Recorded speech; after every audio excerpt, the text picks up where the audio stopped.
नमन करता हूं उद्धव ठाकरे जी को। पूरे महाराष्ट्र में जा रहे लोगों को जगा रहे, कह रहे मोदी की तानाशाही का जवाब देना। आज भारत के प्रधानमंत्री ऐसी भाषा बोलते हैं, शर्म आती है मुझे।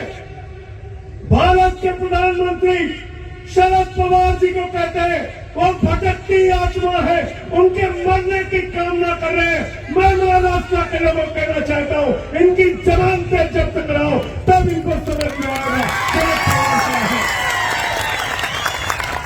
बताओ, जवाब देना चाहते हो कि नहीं देना चाहते हो? हाथ उठा के बताओ।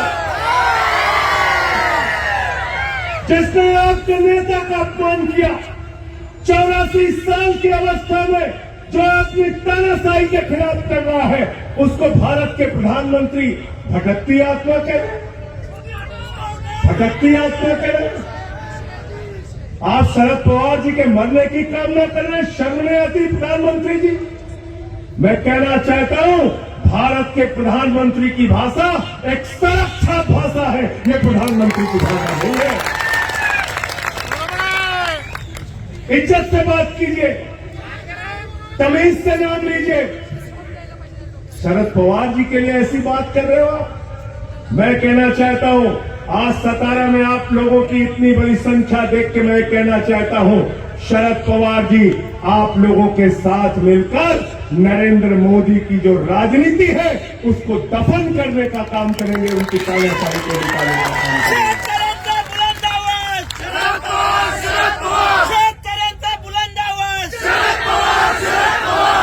पिछले चुनाव का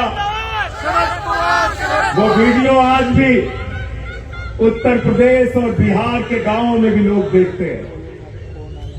पिछले चुनाव का वो वीडियो आज भी यूपी के, बिहार के, राजस्थान के, हरियाणा के लोग अपने मोबाइल में देखते हैं कि बारिश हो रही थी और शरद पवार जी भाषण दे रहे थे, आप लोगों के बीच में अपनी बात कर रहे थे।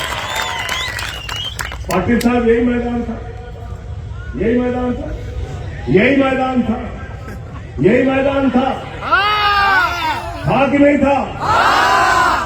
और आपने महाराजा जी को हरा दिया था, इस बार भी हराओगे ना? मुझे पता चल गया, मुझे पता चल गया कि महाराज जी हारने वाले हैं। आप पूछोगे कैसे पता चला? शशिकांत जी, शिंदे साहब, मैं यहां कुछ लोगों से बातचीत कर रहा था। मैंने कहा भाई यहां कौन जीत रहा है? बोले शशिकांत जीत रहा। मैंने कहा कैसे जीत रहे?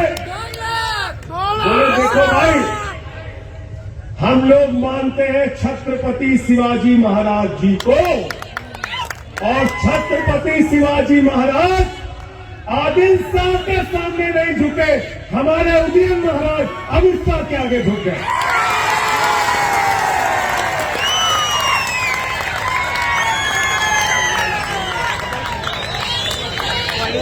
गलत तो नहीं कह रहा, गलत तो नहीं कह रहा,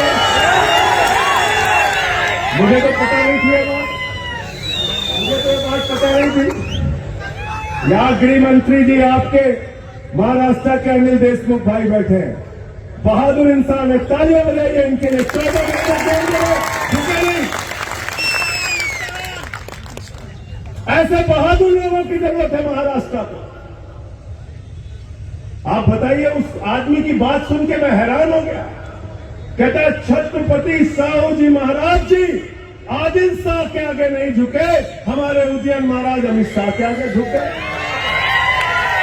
मैंने कहा हुआ क्या, क्यों आप इतना दुखी हैं? अरे बोले टिकट के लिए 5 दिन अमित शाह से मिल नहीं पाए दिल्ली में। ऐसा हुआ है क्या? ऐसा हुआ ना? ऐसा हुआ ना? ऐसा हुआ। फिर मैं आपसे कहना चाहता हूं कि जिन लोगों ने मैंने सुना था कोई सोना चोर होता, कोई बाइक चोर होता है, लेकिन यहां तो नरेंद्र मोदी जी और उनकी पार्टी चोर हो गई। शरद पवार जी की घड़ी चुरा ली, घड़ी चुरा ली इनकी। उद्धव ठाकरे जी का तीर कमान चुरा लिया, चुरा लिया नहीं चुरा लिया। उद्धव ठाकरे जी मसाल लेके निकल गए और हर युद्ध के लिए शरद पवार जी आप लोगों के साथ मिलकर महाराष्ट्र के स्वाभिमान के लिए, राष्ट्र के स्वाभिमान के लिए, देश के स्वाभिमान के लिए इस तानाशाह को हटाने के लिए तैयार है।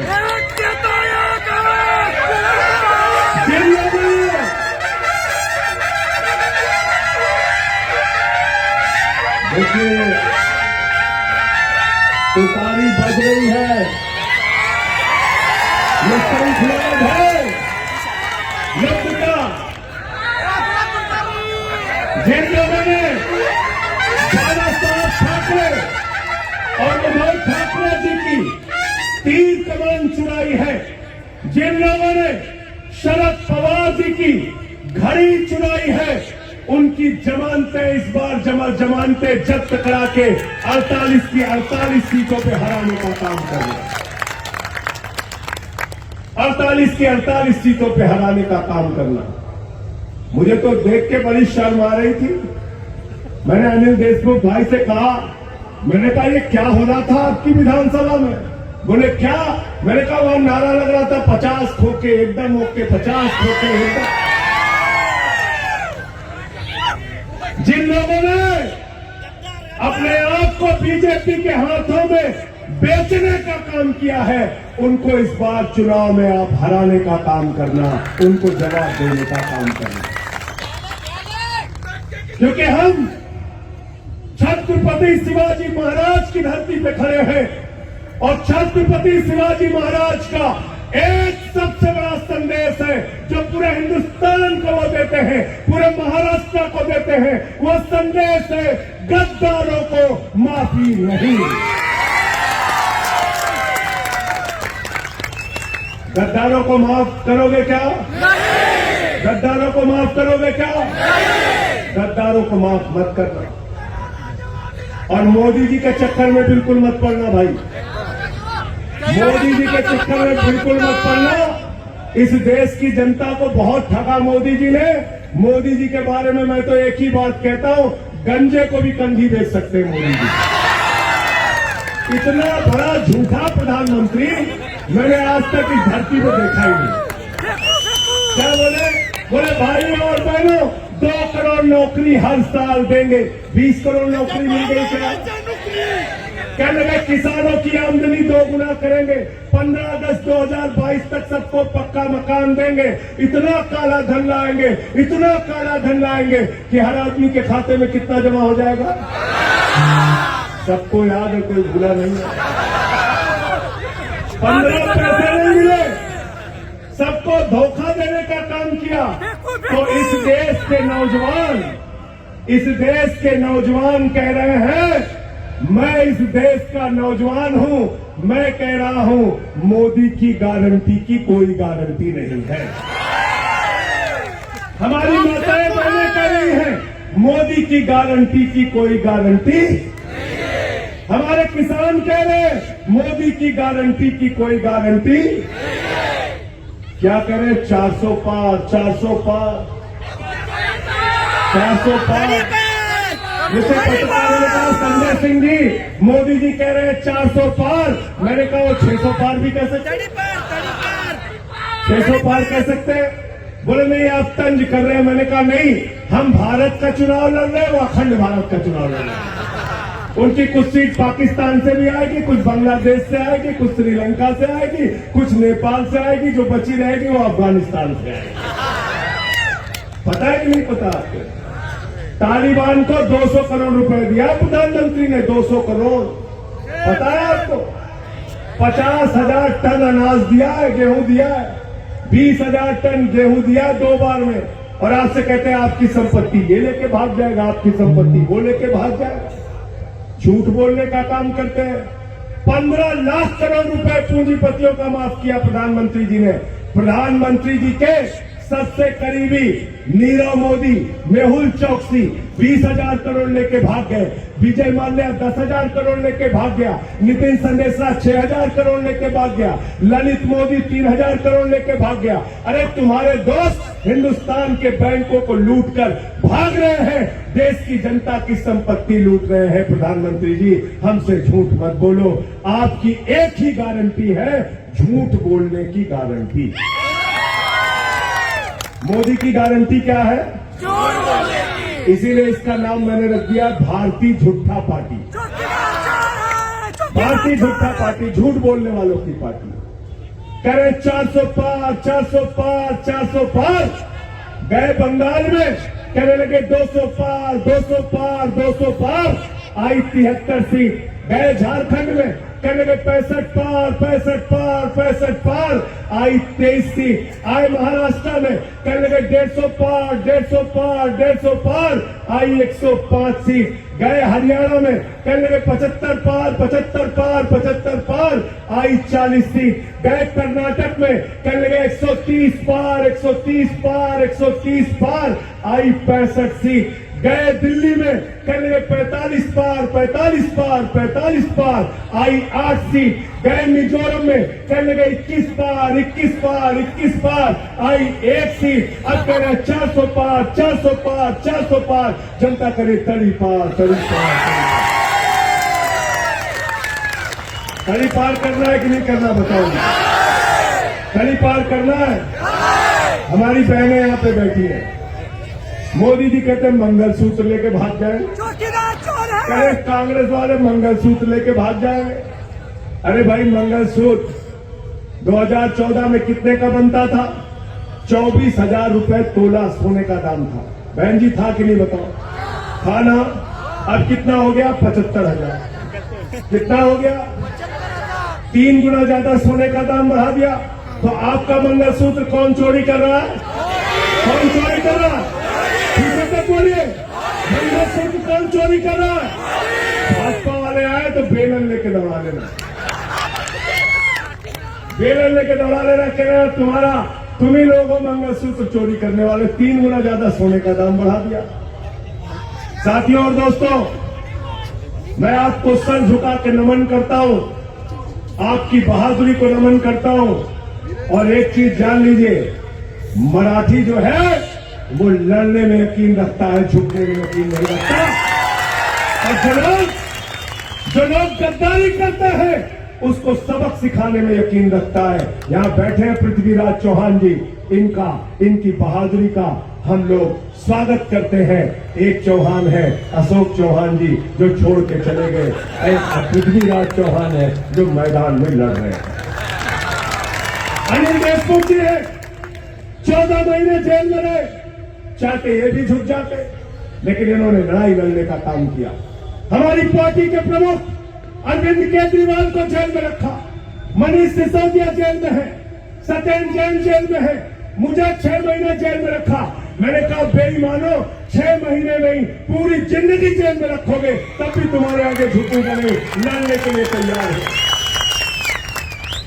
केजरीवाल को इंसुलिन नहीं दे, एक आदमी जिसने दिल्ली के बच्चों के लिए अच्छी शिक्षा का इंतजाम किया, दवा का इंतजाम किया, उस आदमी को तुम इंसुलिन की दवा नहीं दे रहे हो, जालिमों जैसा व्यवहार कर रहे हो, उनकी पत्नी से आतंकवादियों की तरह मुलाकात कराते हो, बीच में शीशे की दीवार खड़ी होते।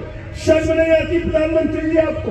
प्रधानमंत्री जी, इस देश के महाराष्ट्र में तानाशाही, झारखंड के अंदर एक जेल में डाल दिया, के जेल में डाल दिया, सब के आप जेल में डाल रहे हैं।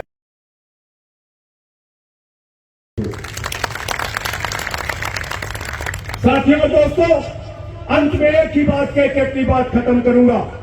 मेरी बात को अन्यथा मत लीजिएगा, यकीन कीजिएगा, भरोसा कीजिएगा। आपका भाई हूं, सही बोल के जा रहा हूं। अगर गलती से भाजपा इस बार के चुनाव में जीत गई तो दोबारा आपको वोट देने का मौका नहीं मिलेगा, नहीं मिलेगा वोट देने का मौका।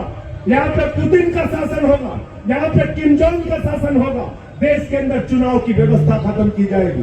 बाबा साहब डॉक्टर भीमराव अंबेडकर ने दलितों के, पिछड़ों के, शोषितों के लिए, उनके अधिकारों के लिए जो आरक्षण दिया है, उस आरक्षण को खत्म किया जाएगा। देश का संविधान खत्म किया जाएगा। वोट की ताकत खत्म की जाएगी। लल्लू सिंह अयोध्या का प्रत्याशी कहता 400 सीट चाहिए, संविधान खत्म करना है। ज्योति मिर्धा बीजेपी की प्रत्याशी कहती है 400 सीट चाहिए, संविधान खत्म करना है। अरुण गोविल बीजेपी का प्रत्याशी कहता है 400 सीट दे दो, संविधान खत्म करना है। आज अनंत हेगड़े कर्नाटका के पूर्व केंद्रीय मंत्री कहते हैं 400 सीट दे दो, संविधान खत्म करना है।